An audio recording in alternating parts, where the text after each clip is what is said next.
કે માં દેવી દુનિયા છે,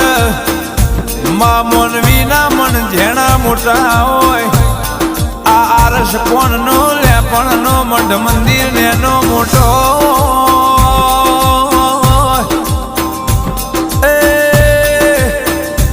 પણ એ ગોખલામાં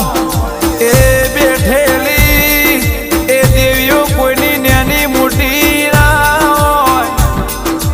તમે તમારા દિલાને જેટલું મોટું કરો એટલું તમારું દેવ તમને મોટું કરાવવાનું